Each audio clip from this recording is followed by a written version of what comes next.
সুপ্রিয় শ্রোতা, গল্প পাঠের আসর চ্যানেলে শুনতে যাচ্ছেন সুনীল গঙ্গোপাধ্যায় রচিত একা এবং কয়েকজন উপন্যাসটির ৬৬তম পর্ব। আমি ওয়ারা করিম, সাথে থাকুন। জাহাজ ছাড়বে কোচিন থেকে। পঙ্কজকে সঙ্গে নিয়ে গিয়ে একদিন আমার প্যাসেজ বুক করে এলাম। পঙ্কজকে সব কথা খুলে বলতেই হয়েছে। একা একা সব কিছুর ব্যবস্থা করা আমার সাধ্যাতীত হয়ে উঠছিল। অন্তত আলোচনা করার জন্যেও তো একজন কারুকে দরকার। রেনু এখন থিয়েটার নিয়ে খুব ব্যস্ত। পঙ্কজের সঙ্গে কিছুদিন আমার যোগাযোগ বিচ্ছিন্ন হয়ে গিয়েছিল। আমি রাজনীতিতে জড়িয়ে পড়ার পর পঙ্কজের সঙ্গে আর দেখাই হতো না। পঙ্কজ ভালো ছাত্র হিসেবে খুব সুনাম করেছে। রাস্তায় রাস্তায় মিছিল করে ঘুরে বেড়ানোকে সে বাজে সময় নষ্ট করা বলে মনে করে। আগেকার তুলনায় পঙ্কজ এখন অনেক গম্ভীর। অন্যান্য সঙ্গীদের হারিয়ে আমাকে আবার আমার এক বাল্যবন্ধুর কাছেই ফিরে যেতে হলো। পঙ্কজ প্রথমে আমার সমস্ত পরিকল্পনাটাই উড়িয়ে দিয়েছিল ছেলে মানুষই বলে। ধমক দিয়ে বলেছিল, বোকার মতন এমএ কমপ্লিট করলি না কেন? তাহলে কোনো কলেজে লেকচারারের কাজ পেতিস। বিদেশে গিয়ে কি হাতি ঘোড়া হবে? কিন্তু আমার কাছে বিদেশ যাত্রা মানে শুধু জীবিকা অর্জন নয়। আমার মনে হচ্ছে এর মধ্যেই রয়েছে আমার মুক্তির পথ। এই বন্ধ গণ্ডি ভেঙে আমাকে বেরুতেই হবে। পঙ্কজ ইচ্ছে করলেই একটা স্কলারশিপ জুটিয়ে অন্য দেশে পাড়ি দিতে পারত, কিন্তু পঙ্কজ বিদেশ বিমুখ। আমাকে আবার বলল, অন্য দেশে গিয়ে সেকেন্ড ক্লাস সিটিজেন হয়ে থাকতে তোর ভালো লাগবে? আমি তো ভাবতেই পারি না। আমি বললাম, কোনো একটা দেশেই আমি বেশি দিন থাকবো না, ঘুরে ঘুরে বেড়াবো। নাগরিকত্ব নিয়ে আমার মাথা ব্যথা নেই, এখানেই বা কি ভালো আছে। বেশ কিছুক্ষণ তর্ক বিতর্কের পর পঙ্কজ আমাকে সাহায্য করতে রাজি হয়েছিল। পঙ্কজের মাথা ঠান্ডা, সে সব দিক চিন্তা করতে পারে। কোনো রকম কাজকর্ম না জুটিয়ে হঠাৎ জার্মানিতে চলে যাবার প্রস্তাবটা ও বাতিল করে দিল প্রথমেই। অজানা অচেনা দেশে ওরকমভাবে গিয়ে কোনো লাভ নেই। আমি অবশ্য বলেছিলাম যে আমি দরকার হলে কুলিগিরিও করতে পারবো। পঙ্কজ হেসে উঠেছিল এই কথা শুনে। বলেছিল, এ তো আর কলকাতা শহর নয় যে যে ইচ্ছে এসে যা খুশি করবে। ওসব দেশে কুলিগিরি করতে গেলেও সরকারের অনুমতি লাগে। আর নিজেকে চিনতে শেখো, দরকার হলে যারা কুলিগিরিও করতে পারে তারা অন্য টাইপের মানুষ। তুই পারবি না, তুই না খেয়ে কিংবা অভিমান করে মরবি। পঙ্কজ বলল, প্রথমে আমার ইংল্যান্ডে যাওয়া উচিত। ওখানে বিষ্ণু আছে, তার কাছে আমি কয়েকদিন থাকতে পারবো। বিষ্ণু অনেক রকম সাহায্য করতে পারবে। দরকার হলে জার্মানিতে চিঠিপত্র লিখে কাজের ব্যবস্থাও করে দিতে পারবে। মোট কথা, দেশের বাইরে গিয়ে প্রথমেই অকুল পাথারে আমাকে পড়তে হবে না। এই উপায়টি যে যুক্তিসম্মত তা মেনে নিতেই হয়।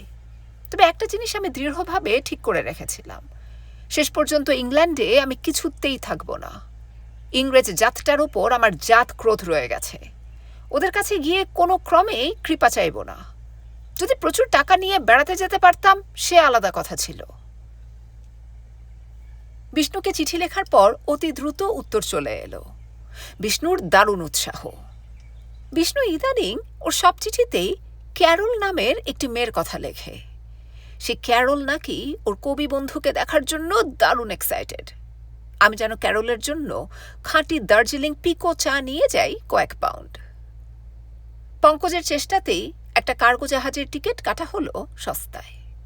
পঙ্কজের সাহায্য না পেলে পাসপোর্টও অত সহজে হতো না আমার। পঙ্কজরা কলকাতার পুরনো লোক, অনেক রকম জানাশুনো। আত্মীয় স্বজনদের মধ্যে অনেকেই সরকারের বিভিন্ন দপ্তরে এবং পুলিশ বিভাগে ছড়িয়ে আছে। সরকার বিরোধী রাজনৈতিক দলের সঙ্গে গা ঘেঁষাঘেঁষি করার জন্য আমার পুলিশ ভেরিফিকেশনে গোলমাল দেখা দিয়েছিল। কিন্তু সৌভাগ্যের বিষয়, আরেকজন বাদল মুখার্জির সন্ধান পাওয়া গেল যে বরানগরের বাসিন্দা এবং 2 বছর জেল খেটেছে।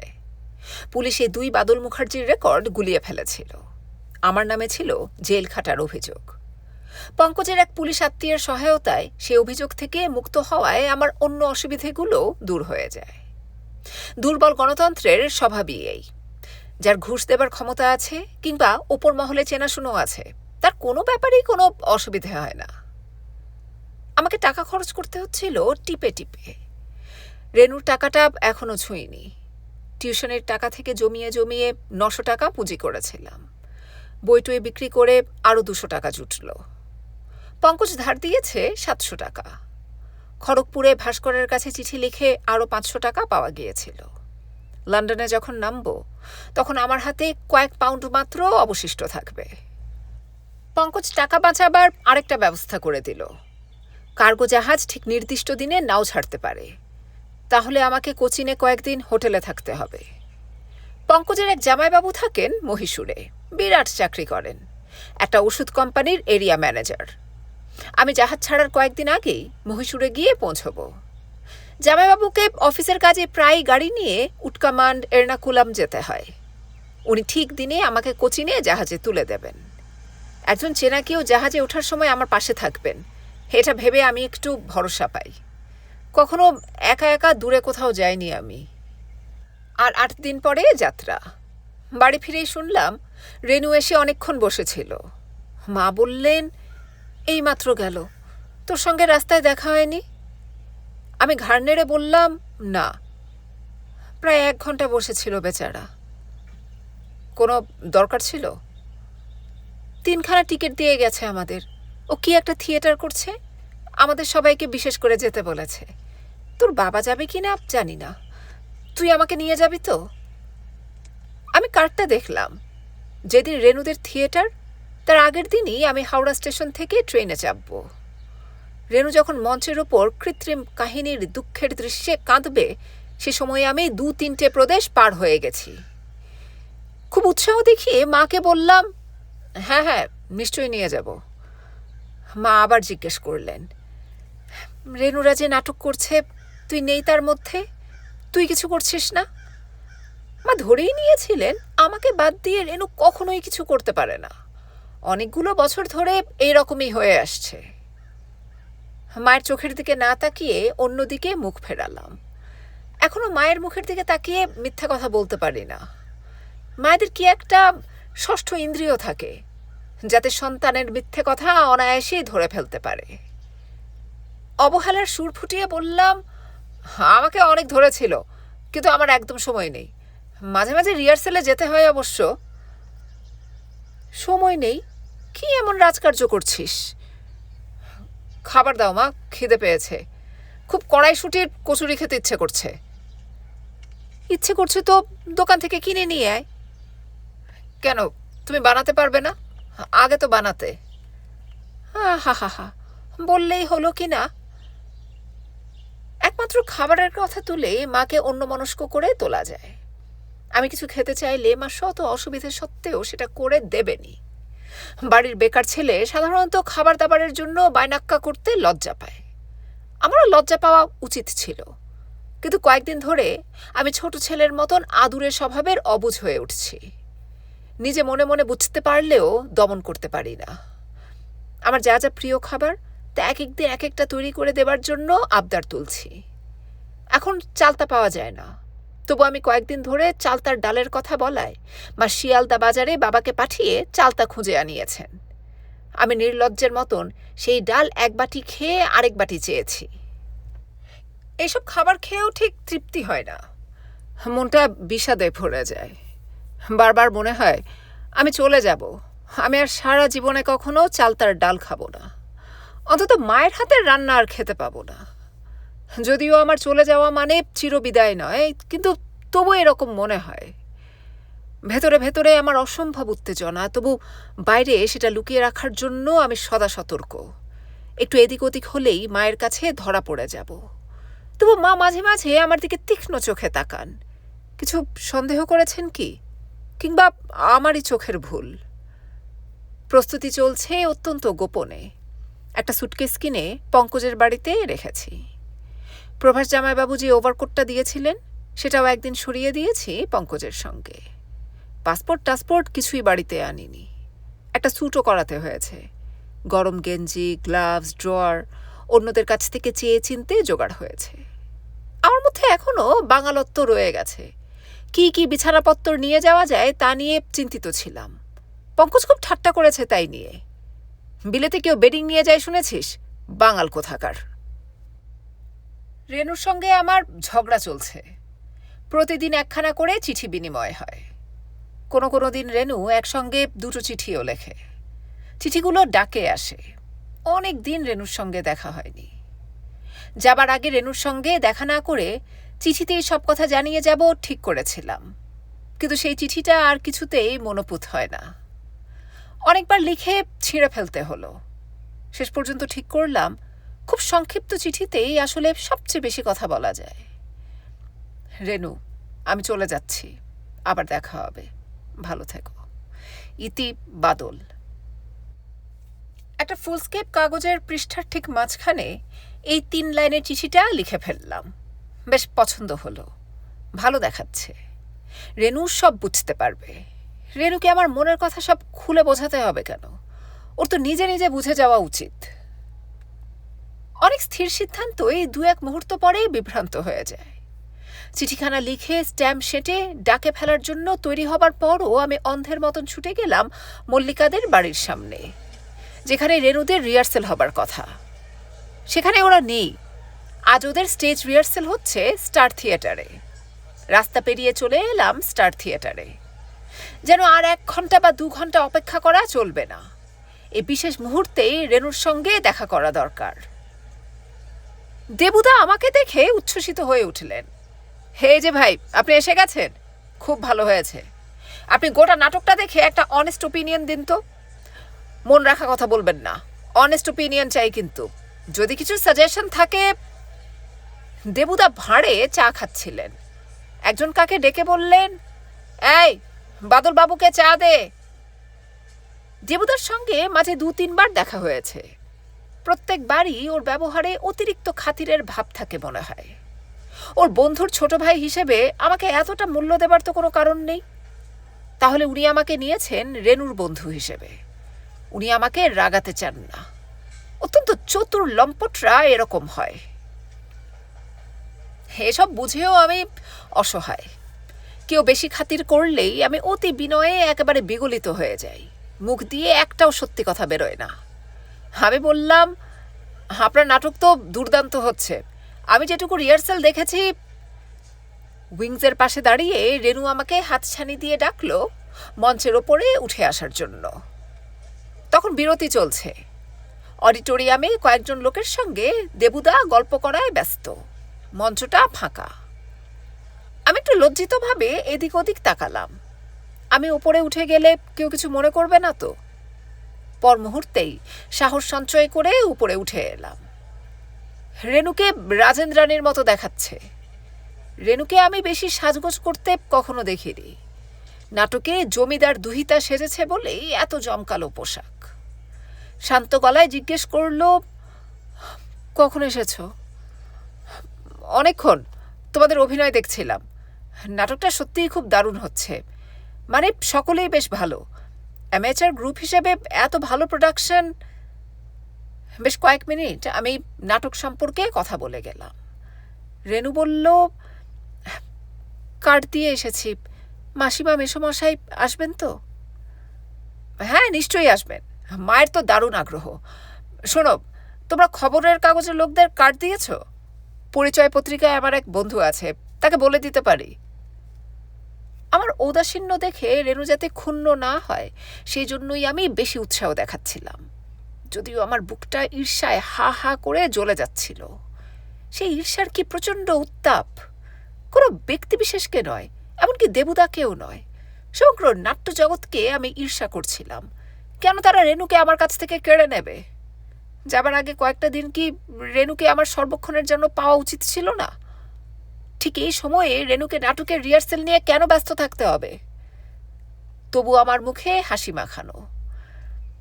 নাটকের কথায় রেনু আনন্দ পাচ্ছিল।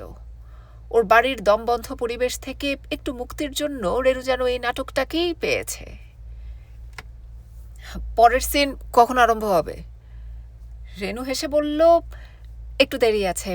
একটা বন্দুকের শব্দ করতে হবে, কিছুতেই শব্দটা ঠিক হচ্ছে না। আমি বললাম, আচ্ছা, স্টেজের পাশে কোথাও একটা গ্রিন রুম থাকে না?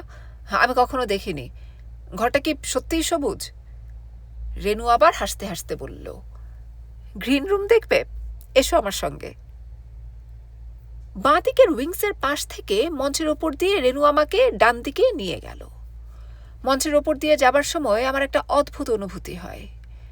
আগে কখনো আমি মঞ্চে উঠিনি, এই প্রথম। অথচ আমি অভিনেতা নই। আমি বাদল হলেও আমার পাশে রেনু নেই, ও এক জমিদার নন্দিনী। আমি একবার রেনুর মুখের দিকে আরেকবার অডিটোরিয়ামের দিকে তাকালাম। এখানে আমি কি বিশ্রী রকমের বেমানান। মঞ্চের ওপর দিয়ে যেতে যেতেই রেনু জিজ্ঞেস করল, তোমার বাইরে যাওয়ার কিছু ঠিক হয়েছে? আমি বললাম, না, এখনো বিশেষ কিছুই ঠিক হয়নি। মঞ্চের ওপর তো মানুষ মিথ্যে কথাই বলে। ডান দিকে উইংসের পাশে অনেকে চা খেতে খেতে জটলা করছিল। দেওয়ালে গিরিশ ঘোষের একটা মস্ত বড় ছবি। রেনু আমাকে নিয়ে এলো গ্রিন রুমে। সৌভাগ্যবশত সেখানে কেউ ছিল না। একটা রঙের তুলি নিয়ে নাড়াচাড়া করতে করতে হঠাৎ আমি ফিরে দাঁড়ালাম। বিদ্যুৎ বেগে রেনুকে জড়িয়ে ধরে চুমু খেলাম। রেনু আমাকে ধাক্কা দিয়ে সরিয়ে দিল। রেনুকে আমি যতবারই চুমু খেয়েছি, রেনু আমাকে ঠেলে সরিয়ে দিয়েছে। আমাকেও এমন সব অসম্ভব জায়গা ও সময় বেছে নিতে হয়। যখন ইচ্ছে তখনই রেনুকে পাই না বলেই যে আমি এরকম করি, তা কি রেনু বোঝে না? ত্রাস ও ক্ষোভ মেশানো গলায় রেনু বলল, তুমি কি কিছুতে এসব ছাড়বে না? আমি চুপ করে দাঁড়িয়ে রইলাম। তুমি যদি এরকম ব্যবহার করো। আমি আবার হাত তুলতেই রেনু সরে গিয়ে দরজার কাছে এমন জায়গায় দাঁড়ালো যাতে ওকে বাইরে থেকে দেখা যায়, যাতে আমি ওকে আর ধরতে না পারি। আমি বললাম, ভয় নেই, আমি আর কিছু করব না। আমি ক্ষমা চাইছি। রেনু, আমাকে একটা কথা দেবে? আমাকে একদিন তোমার বুকে জড়িয়ে ধরবে? আবার ওইসব কথা? আমি ওসব কিছু শুনতে চাই না। আজ নয়, কোনো একদিন তুমি আমাকে তোমার বুকে জড়িয়ে ধরবে। শুধু কথা দাও, তাহলেই হবে। আচ্ছা, সে দেখা যাবে। রেনু, আমার বাইরে যাওয়ার দিন ঠিক হয়ে গেছে। কবে? আমি ইচ্ছে করেই দিন 10 পরের একটা তারিখ বললাম। রেনু অনেকটা নিশ্চিন্ত বোধ করল। ওর নাটকের ফাইনাল অভিনয়ের আগে কোনো রকম কিছু আমি ঘটাতে চাই না। তোমার যাওয়ার দিন আমি স্টেশনে যাব। রেনু জানে না আজই ওর সঙ্গে আমার শেষ কথা হয়ে গেল। আমার ট্রেন বিকেলবেলা। সকাল থেকে হঠাৎ বিমর্ষ বোধ করতে লাগলাম। শেষ মুহূর্তে মায়ের কাছে ধরা পড়ে যাব না তো? জানতে পারলে মা কিছুতেই যেতে দেবেন না। একমাত্র ছেলে হবার অনেক ঝামেলা। কত লোক দিব্যি টিকিট কেটে প্রকাশ্যে আনন্দ করতে করতে বিদেশে যায়। বাড়ির সব লোক স্টেশনে পৌঁছে দিয়ে আসে। আর আমার বেলায় এত লুকোচুরি, এত গোপনীয়তা। সে সময়টুকুও সুখের হবে না। বাবা খেয়ে দিয়ে তাড়াতাড়ি কোথায় বেরিয়ে গেলেন। সেদিনকার সেই চাকরির ঘটনার পর থেকে বাবার সঙ্গে আমার কথাবার্তা খুবই কমে গেছে। বাবাকে এখন সব সময়ই চিন্তাক্লিষ্ট মনে হয়। বাবার কাছ থেকে আমার বিদায় নেওয়া হলো না। মাও শুয়ে পড়লেন একটু বাদে। 2 দিন ধরে মায়ের ডান পায়ের পাতাটা একটু ফুলেছে। ইদানিং বাতের কষ্ট পাচ্ছেন। আমি মায়ের ঘরের পাশে ঘুরঘুর করতে লাগলাম। পঙ্কজরা অপেক্ষা করছে। আমার এক্ষুনি যাওয়া উচিত, তবু যেতে পারছি না। এর আগে বাইরে কোথাও গেলে মাকে প্রণাম করেছি। আজ প্রণাম করার প্রশ্নই উঠে না। একটা কথা অন্তত বলা উচিত, কিন্তু কি বলবো? যে কোনো কথা বলাই বিপজ্জনক। বুদ্ধ কিংবা চৈতন্য যখন গৃহত্যাগ করেছিলেন, তখন কারুর সঙ্গে একটুও কথা বলে যাননি। আমি তা জানি, কিন্তু আমি তো সন্ন্যাসী হতে পারিনি। মা ঘুমিয়ে পড়লে চুপি চুপি প্রণাম করে পালাতে পারতাম, কিন্তু মা মরণের পরপারে নামে একখানা বই খুলে শুয়েছেন। এ বই পড়তে পড়তে কারোর ঘুম আসে? বারবার উঁকি দিয়ে যাচ্ছি। একবার দেখলাম মা সত্যিই ঘুমিয়ে পড়েছেন, বইখানা উল্টানো। কিন্তু আমি ঘরে পা দিতেই মা বললেন, কি রে, কিছু চাইছিস? না। কোথাও বেরোবি নাকি? আমার আর সময় নেই। মাথায় একটা বুদ্ধি এলো সেই মুহূর্তে। পকেট থেকে রুমালটা বার করে মুখ মোছার ছলে সেটা ফেলে দিতে চাইলাম মায়ের পায়ের ওপর। দূর ছাই, সেটা ঠিক পায়ের ওপর পড়ল না। সেটা তুলতে গিয়ে মায়ের পায়ের সঙ্গে আমার পা ছুঁয়ে গেল। গুরুজনদের পায়ে পা ঠেকলে প্রণাম করতে হয়, এর মধ্যে অস্বাভাবিক কিছু নেই। টপ করে মাকে প্রণাম করে বললাম, মা, আমি একটু ঘুরে আসছি। আর কোনো কথা না বলে বাড়ি থেকে বেরিয়ে এলাম এক বস্ত্রে। পঙ্কজের বাড়িতেই ভাস্করও অপেক্ষা করছিল। ভাস্কর দুদিন ধরে কলকাতায় আছে, ওর এখন ছুটি নেই। ভাস্কর যে আমাকে ট্রেনে তুলে দেবার জন্যই কলকাতায় থেকে গেছে সেটা আমি জানি, কিন্তু ও সে কথা কিছুতেই স্বীকার করবে না। মুখে বলছে ওর কত সব জরুরি কাজ আছে, বাড়ির ব্যাপার। ভাস্কর কারুর কাছেই নিজের কোনো রকম দুর্বলতা দেখাতে চায় না। আমি পৌঁছতেই ভাস্কর ধমক দিয়ে বলল, তুই কি ডোবাবি নাকি? আর মাত্র 1 ঘন্টা বাকি। আমি তো ভাবছিলাম তোর বদলে আমিই চলে যাব। আমার গলা ভারী হয়ে আছে, সহজে কথা বলতে পারছি না। ভাস্কর নিজেই দৌড়াদৌড়ি করে ট্যাক্সি ডেকে আনলো। পঙ্কজ জিনিসপত্র সব তুলে দিয়ে বলল, চল চল, ট্রেনটা মিস করিস। ট্যাক্সি ছাড়ার আগে ভাস্কর জিজ্ঞেস করল, আর কেউ যাবে না? আর কারুকে বলিসনি? না। রেনুকেও না? পঙ্কজ বলল, চল, এখন আর ওসব ভাববার সময় নেই। বলেইনি যখন, তখন আর কি করা যাবে? ভাস্কর আমার সঙ্গে রেনুর ব্যাপারটা জানে। ভেঙচি কেটে বলল, ইডিয়েট, এসব মান অভিমান করার কোনো মানে হয়? এখনো যথেষ্ট সময় আছে, যদি চাস তো রেনুকে বাড়ি থেকে তুলে নিয়ে আসতে পারি। আমি জোরে জোরে মাথা নেড়ে না না করতে লাগলাম। ভাস্কর আপন মনে হেসে উঠল। হাওড়া স্টেশনে যখন পৌঁছলাম তখন সত্যিই বেশি সময় ছিল না, জায়গা রিজার্ভ করাও ছিল না। ভাস্কর আর পঙ্কজ উঠে পড়ে ঠেলাঠেলি করে 3rd ক্লাস কামরায় আমার জন্য জানলার ধারেই একটা জায়গা ঠিক করে ফেলল। বন্ধুরা না থাকলে আমি কি করতাম? আমাকে বসিয়ে দিয়েও ওরা প্ল্যাটফর্মে নেমে ছোটাছুটি করতে লাগলো। পঙ্কজ কিনে আনলো কমলা লেবু আর আমার পছন্দ মতন 1 গাদা সিগারেটের প্যাকেট। ভাস্কর কয়েকটা গুলি সুতো আর সূচ কিনে এনে একটা প্যাকেটে মুড়ে দিয়ে বলল, রেখে দে, দেখবি অনেক দরকারে লাগবে। হঠাৎ যদি প্যান্টের বোতাম ছেড়ে যায়। হুইসেল দেবার পর ট্রেন নড়তে শুরু করলো। আমি ওদের দিকে এক দৃষ্টে চেয়ে রইলাম। পঙ্কজ বলল, মাইশোরে পৌঁছে একটা চিঠি দিস, জামাইবাবুকে বলিস। ভাস্কর চালাক ছেলে, ও ঠিক বুঝেছিল শেষ মুহূর্তে আমার চোখে জল আসবে। সেজন্যই ওর নাকের ওপর 2 হাতের আঙুল জুড়ে, যাকে প্যাঁক দেওয়া বলে, সেই রকম অদ্ভুত ভঙ্গি করতে লাগলো। আমি না হেসে পারলাম না।